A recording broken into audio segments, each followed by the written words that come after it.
Morning, Your Honor. Good morning. Do you have everybody there with you? We do have a witness that's in the waiting room named Mike Johnson. Found him. Okay.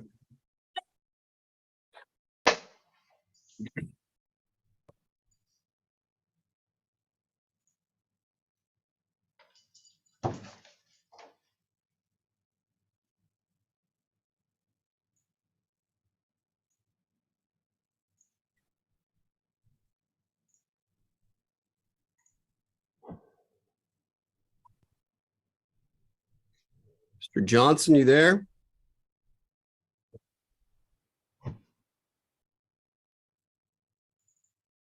There he is. Good morning. Good morning. All right, let's go ahead and get started. We're on the record in 23 CPR 038726, the state of Sammy Lee O'Brien Jr. All those who intend to testify, if you'd raise your right hand to be sworn by the court. Each of you solemnly swear or affirm that the testimony you provide here today will be the truth, the whole truth, and nothing but the truth, so help you God. I do.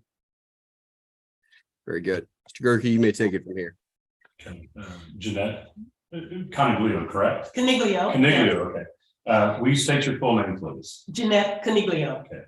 Ms. Coniglio, you're the mother of Sammy Lee O'Brien Jr., is that correct? That's correct. And Sammy passed away on November the 16th, 2022 at the age of 57 years old. That is correct. He died here in Fort Bend County, and at the time of his death, he was also a resident of Fort Bend County. Yes. We have filed with the court the original last will and testament of Sammy dated August 19th, 2022, and filed an application to probate that will. Is that correct? That is correct. The court report or the court clerk will show a copy of Sammy's will. And if you'll take a look at that. And if you'll see on the very last page of the will, which will page 2. One more. You see this page. Do you recognize at the top that to be Sammy's signature? Yes, I do. And Sammy back in around 2000, he was diagnosed with multiple sclerosis. That's correct. And did that also, we see that Sammy's signature is a little scratchy. Did it affect his ability to kind of write and sign his hand? Yes, it did. But this that we see before you do recognize that to be Sammy's signature. I do. As we discussed, citation's been served and returned as required by the Texas Estates Code.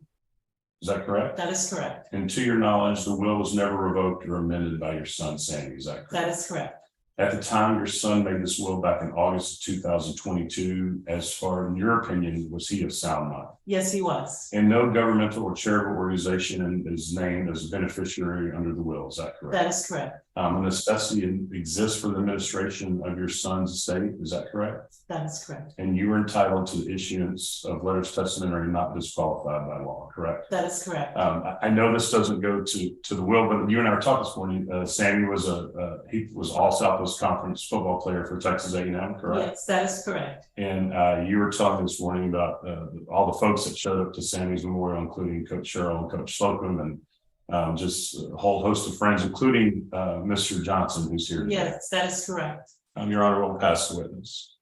You can call your next witness. Okay. Thanks, Your Honor. Your Honor, we call Mike Johnson.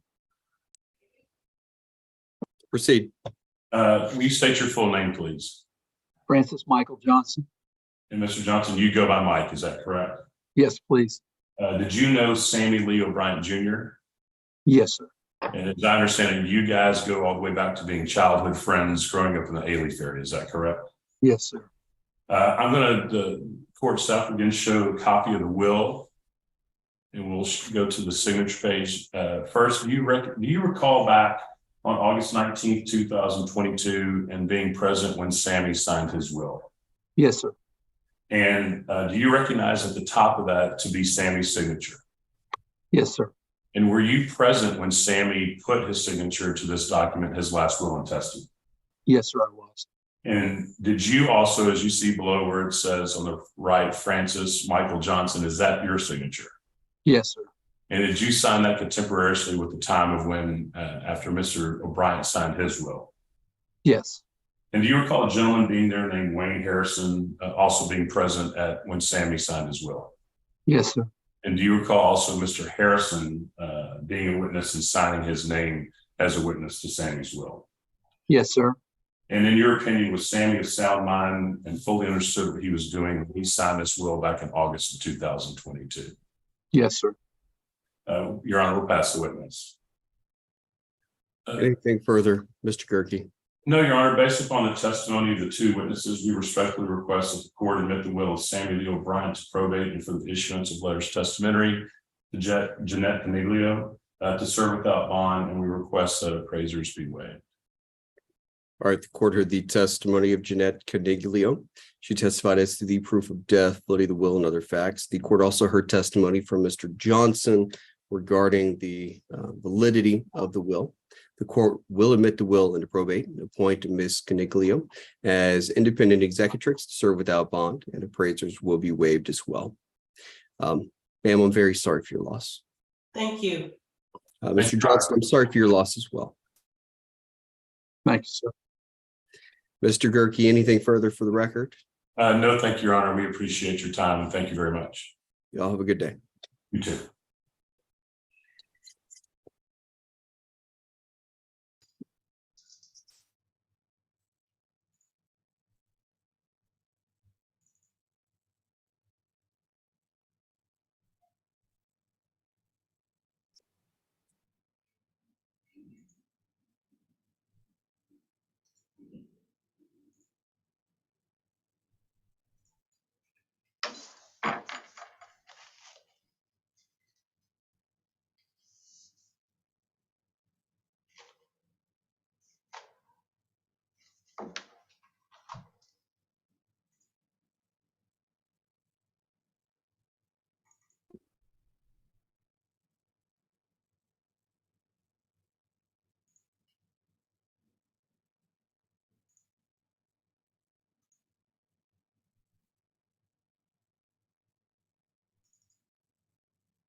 Peralta, you there?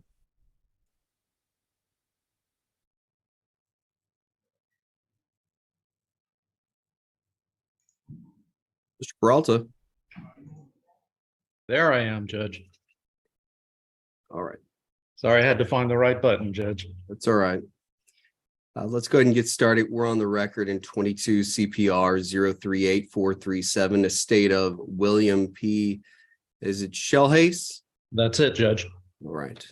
Mr. Peralta, it's my understanding you'll be proving up the will. Yes, sir. All right, you may proceed. Thank you, Your Honor. My name is John Peralta. I am the executor that's named in the will of the deceased, William P. Shellhace. First of all, this action was filed on October 31st of 2022. Citation by posting was accomplished on November 2nd of 2022. So the notice has been posted for the requisite number of days, and to my knowledge, no one has filed in response to that posting. The decedent's will has been filed both electronically with the clerk, and then I filed the original paper will last week with the clerk's office, so you should have that. The will was executed on August 2nd of 2018. This was the decedent's last will and testament. There were no subsequent wills, amendments, or codicils that were executed by the decedent. The will was executed by the decedent in the presence of 3 witnesses who had no interest in the estate. They all signed in each other's presence and in the presence of the decedent. And all of these signatures were properly notarized. The will names myself as the independent executor of the estate to serve without bond. I have also filed a certified copy of the death certificate, Judge, that reflects that the decedent passed away of natural causes on August 23rd of 2022. He was a resident of Fort Bend County, longtime resident of Fort Bend County at the time of his death. Although I believe he died, he was transported to a Harris County hospital where he actually passed away, but he was a resident of Fort Bend County. And I believe that should do it, Judge. I'm going to apologize. I am an attorney, but I practice exclusively state and federal criminal law. The only probate I know is what I vaguely recall from 30 years ago in law school. So I hope I've covered everything. But at this point, we're asking the court to appoint me as the independent executor to serve without bond, and for the court to issue the letters testamentary that will permit me to settle the affairs of the estate and then distribute the estate in accordance with the wishes stated in the will of the deceased. And I did provide a copy of a proposed order to the court for the court's consideration. Good enough, Mr. Peralta. All right, the court heard the testimony of John Peralta. He testified as to proof of death, validity of the will, and other facts. The court will admit the will and the probate, appoint Mr. Peralta as independent executor, serve without bond, and appraisers will be waived. Mr. Peralta, I'm sorry for your loss. Thank you, Your Honor. It was not a sudden thing, and people saw it coming, and so everybody could get with him and spend some quality time with him at the end. So Sure. All right. Appreciate you and your staff, Judge. No problem. Anytime, Mr. Peralta. We'll get that order signed shortly, and the letter should be available to you hopefully later today. All right. Thank you. Have a good day. Thank you, sir. You too.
Ms. Rivet, Mr. Wyatt, can you hear me?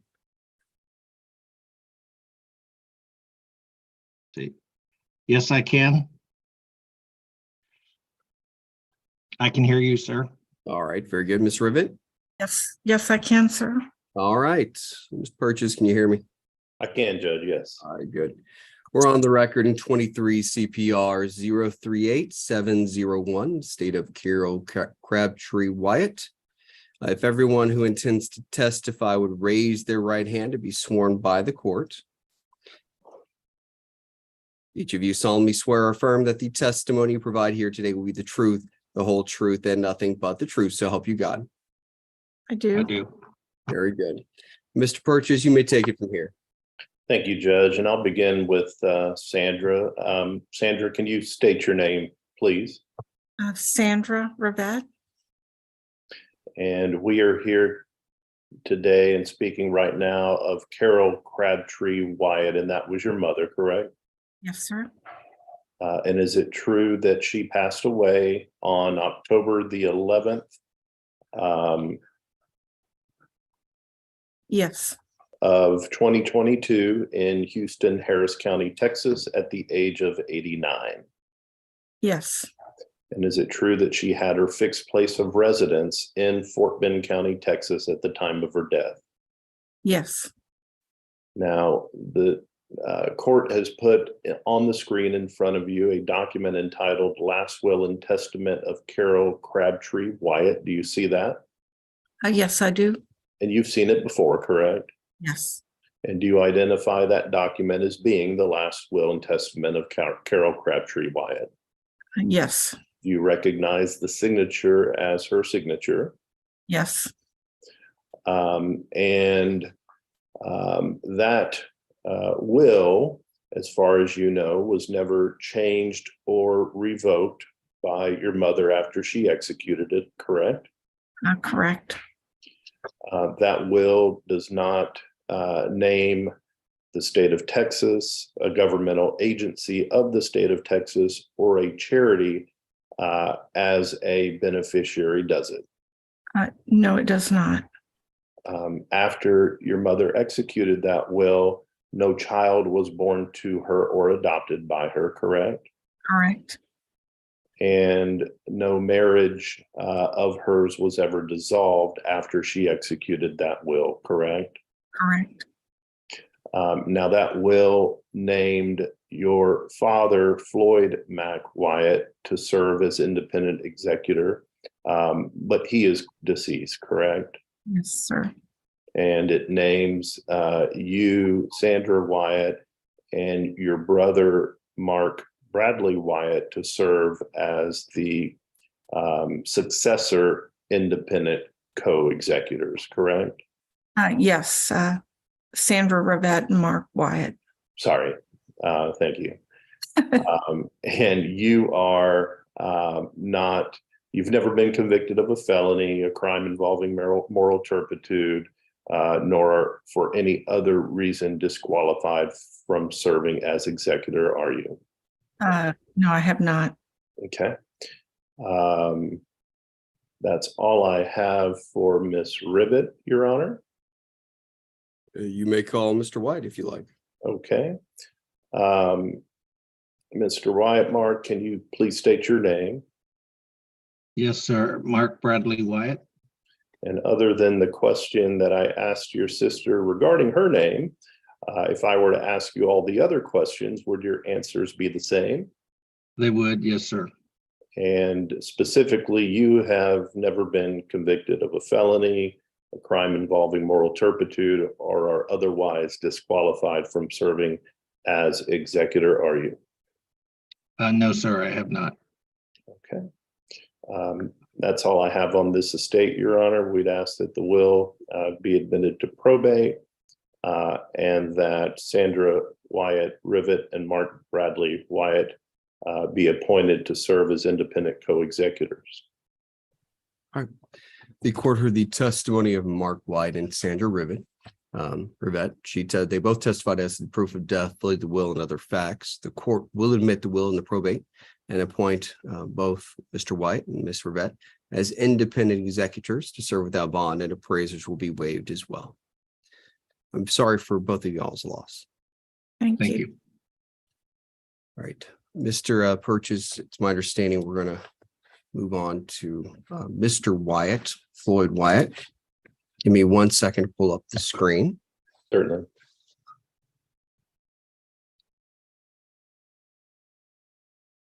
All right, we're on the record in 23 CPR 038711, estate of Floyd Mac Wyatt.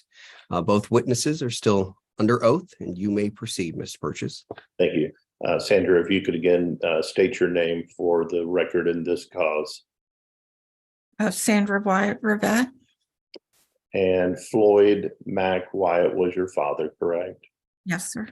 And he passed away on November 25th, 2022 in Richmond, Fort Bend County, Texas at the age of 94, correct? Yes, sir.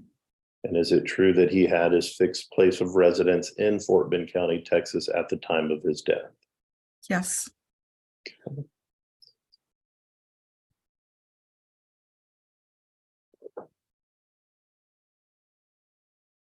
Getting that will for you 1 second. Thank you, Judge.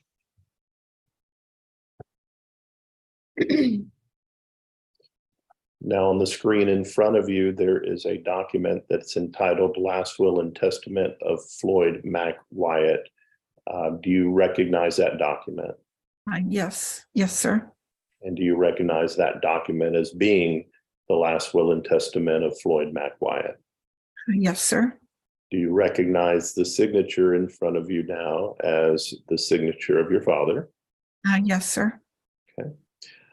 Now, that will was never revoked or changed by your father, as far as you know, after he executed it, correct?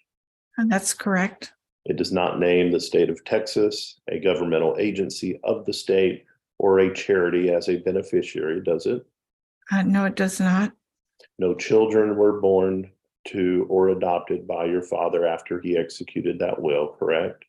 Correct. And no marriage was dissolved after of your father after he executed that will, correct? Correct.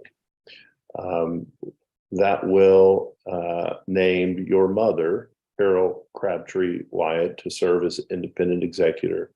But she is deceased, and it named you and your brother, Mark Bradley Wyatt, to serve as independent co-executors, successor executors, correct?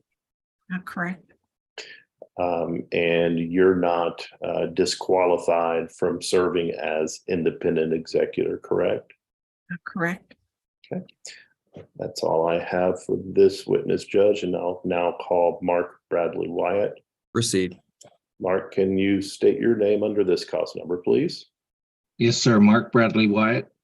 And like last time, other than the name, if I were to ask you the same questions that I asked your sister Sandra, would your answers be the same? Yes, sir. That's correct. And is it true that you were not disqualified from serving as independent executor? Yes, sir. Thank you. That's all I have, Your Honor. We'd ask that the will in this cause be admitted to probate, and that Sandra Wyatt Rivette and Mark Bradley Wyatt be appointed as independent executors. All right, the court heard the testimony again of Sandra Rivette and Mark Wyatt. They both testified as to the proof of death and the validity of the will of Mr. Floyd Mac Wyatt. The court will admit the will to probate, appoint both of them, Ms. Rivette and Mr. Wyatt, as independent executors to serve without bond, and appraisers will be waived.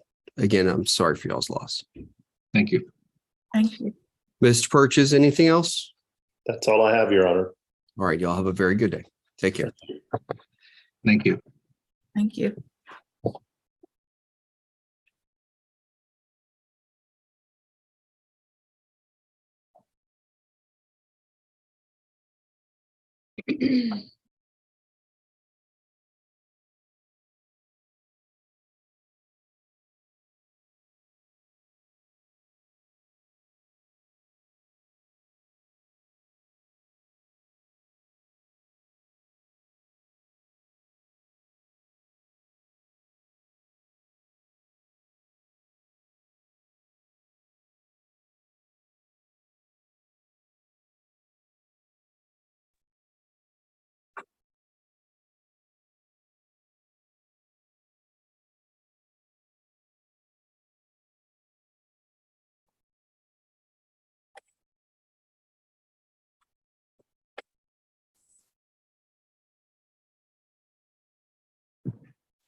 Mr. Rubin, are you there?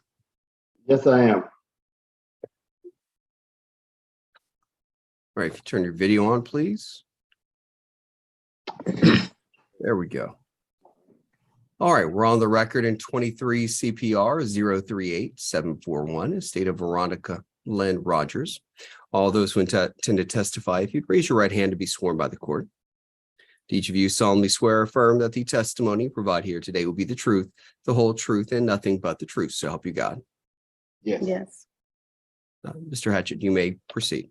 Good morning. Thank you, Your Honor. Morning. At this time, we would call Miss Perez. Miss Perez, would you please state your full and complete name for the record? Lindsay Orozco Perez.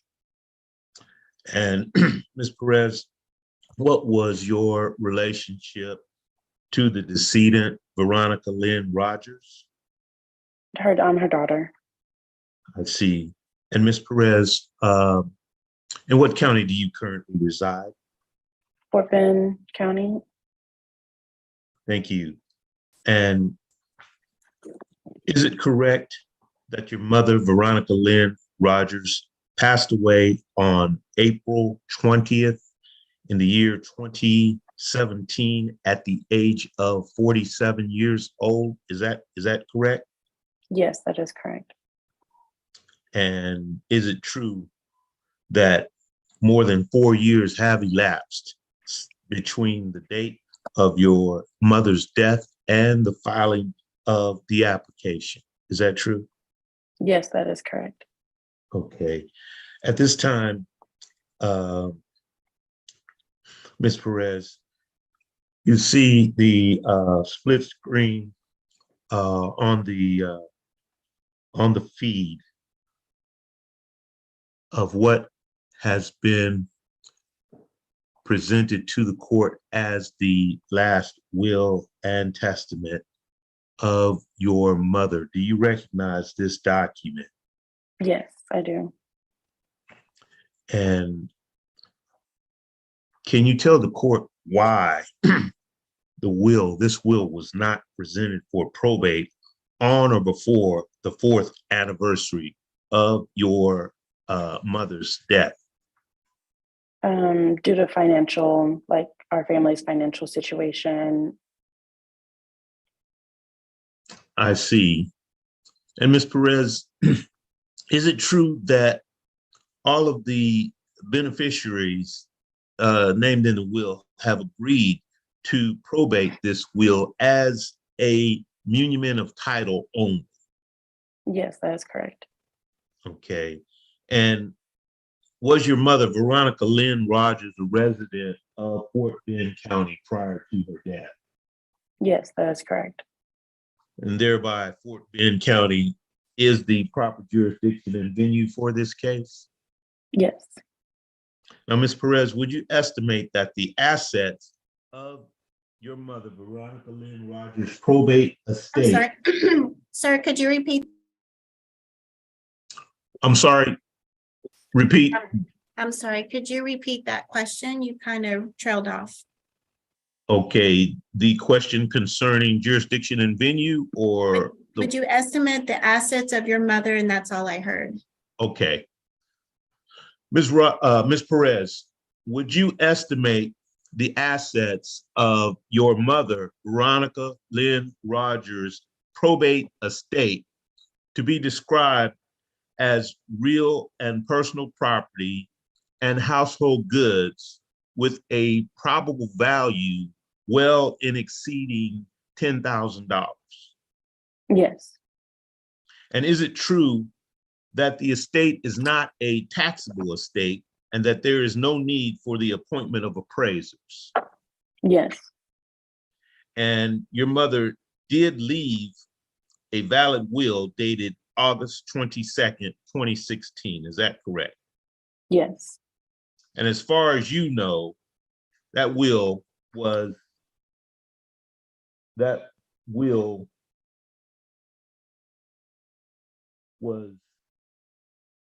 revoked. Is that true? Yes. I'm sorry, that will was not revoked. Sorry.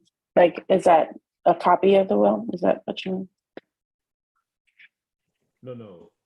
The will that has been filed with the court. Oh, the will that has been filed with the court has had no issue or concern. The copy of the will. Okay, that will was never revoked. No. And is it true that the original will cannot be located? The original will cannot be located. Okay, that is a true statement. Yes, that is a true statement. Okay, would you describe for the court the efforts that were made to locate the original will? All efforts and due diligence have been made for locating the will. We've tried checking my grandmother's house, our own home, which is where my mother lived. and then my aunt and uncle's home as well, since that's some places that I had to move in between those times. But we have not been successful in finding the original will. We do have the copies. So all of your efforts to locate the original will of your mother proved fruitless. Is that correct? That is correct.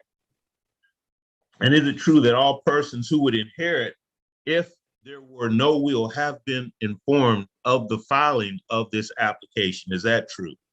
That is correct. And Ms. Perez, are you familiar with the handwriting and the signature of your mother? Yes. And do you recognize the handwriting and the signature to be that of Veronica Lynn Rogers? Yes, that is correct. Okay. There were two witnesses to your mother's will. Their names are Joseph Guillory and Michael Rubin. Is that correct? Yes, that is correct.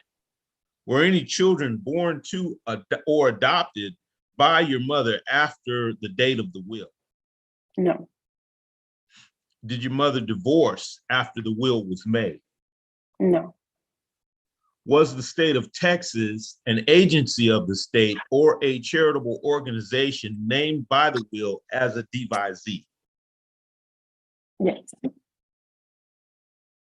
I'm sorry, could you repeat yourself? For the state of Texas, sorry, can you ask the question again? Was the state of Texas a governmental agency of the state or a charitable organization named by the will as a devisee? No.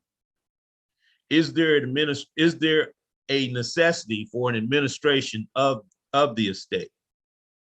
No. Did the decedent apply for and receive? Mr. Hatcher, when you turn to the side, I can't hear you. Oh, I apologize. It's okay. Did the decedent apply for and receive Medicaid benefits on or after March 1st of 2005? No. Are there any unpaid debts owed by the estate, exclusive of any debts secured by liens on real estate? No. I have no further questions, Your Honor. You may call your next witness. Thank you. At this time, we would call Mr. Michael Rubin. Mr. Rubin, would you please state your full and complete legal name for the record? Yes, Michael Rubin. And Mr. Rubin, could you please describe for the court your relationship to the decedent? I am a subscribing witness to the will. Okay, and Mr. Rubin, where do you currently reside? What county do you live in? Fort Bend County. Okay, and Mr. Rubin, did Veronica Lynn Rogers leave a valid will dated August 22nd, 2016? Yes. And Mr. Rubin, as far as you know, was this will ever revoked? No. Okay. Is it true that Veronica Lynn Rogers was at least 18 years of age and of sound mind at the time the will was executed? Yes, that is correct. And were the witnesses at least 14 years of age at the time of the will's execution? Yes. And was the will signed by the witnesses in the decedent's presence? Yes. Mr. Rubin, are you familiar with the decedent's handwriting and signature? And do you recognize the handwriting and signature of the will to be that of the decedent? Yes, correct. Mr. Rubin, are you interested in Veronica Lynn Rogers' estate? No. Have you been paid anything or promised anything in exchange for your testimony here today? No. No further questions, Your Honor. The applicant has investigated the affairs of the decedent and finds that to the best of the applicant's knowledge and belief, there are no unpaid debts owing by the estate of the defendant, exclusive of any debt secured by liens on real estate, and that there is no need for the administration of such an estate. All right, the court heard the testimony of Lindsay Orozco Perez and Michael Rubin. They both testified as to the proof of death, validity of the will, and other facts. Now, the court will admit that, well, hold on. The court finds that Lindsay Orozco Perez is not in default for failing to admit the will and the probate within 4 years of decedent's death. Now, I'm going to admit the will or probate as a muniment of title, and I'll waive the affidavit of fulfillment of terms as well. Ms. Perez, I'm very sorry for your loss. Thank you. And then Mr. Rubin, thank you for coming in and providing testimony so we could get this done today. You're welcome. Mr. Hatchett, anything further for the record? Nothing further, Your Honor. All right, you'll have a good day. Thank you, Your Thank Honor. you. You May too. you be Well. excused.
All right.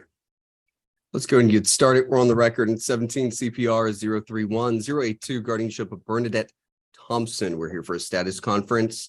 It's been a while since we were last here for a status conference. So Ms. Duff, why don't you get us started? Thank you, Your Honor. We all discussed this and we're looking for a little bit of guidance from you as to how you wish to proceed. Ms. Dave has said that, or has indicated that Ms. Williams probably shouldn't be the applicant in this matter, and she asked me to look for some additional family members. And the one that our client had directed us to was a lady named Bernadine Thompson, who is Ms. Williams' daughter and the sister of the proposed ward. We have been unable to get in touch with her, Your Honor, for a very, very long time. And she doesn't indicate a willingness to communicate with attorneys. So at our last status conference, you asked me to get hold of Mr. Monroe to see if he would be able to do this. And he has room, he's willing. My problem is I don't think ethically I can do the application for him, for Brazos Finn to be the guardian, and we need some direction as to how this needs to go. Sure. And there's no money involved in it. And Mr. Monroe has been out to visit with Bernadette, and he can probably fill you in a little bit on this. Okay, well, let's start. Let's go to Ms. Dave next. Ms. Dave. Yes, Judge. What Ms. Duff is saying is my understanding as well. When I spoke with the mother, this was several years ago at this point, she was not able to answer any questions regarding her daughter, who is the proposed ward. The sister that Ms. Duff alluded to was on the line. She was able to answer some questions, but there has been no communication with her since. And so I was able to, after speaking with Mr. Kirk, get an updated PCME from Richmond State Supported Living Center. And now we're before you just to understand how you would like us to file the application with a willing party serving as the guardian.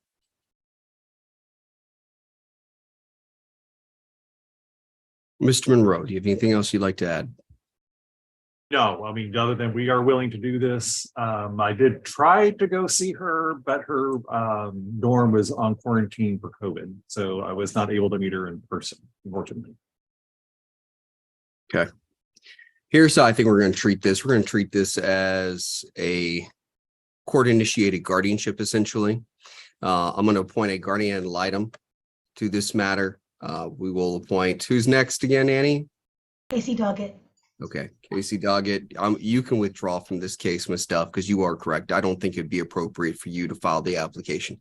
That Mr. Moreau is not your client. So Correct.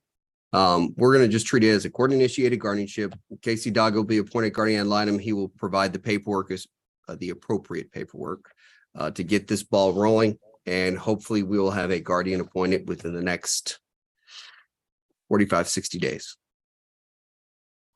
And you will receive my motion of withdrawal, Your Honor. Perfect. All right. Anything else? Ms. Dave? No, Your Honor. Thank you. All right, Ms. Duff, thank you for your time. Just go ahead and get that file today. It'll get signed off on ASAP. Mr. Moreau, thank you for taking this case on. And we'll get this all hopefully taken care of within the next 2 months or less. All right. Thank you, Judge. All right. Thank you. Judge. Bye-bye. Bye.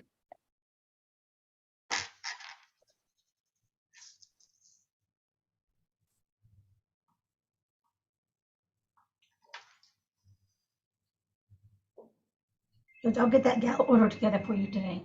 Thank you. Yes, sir.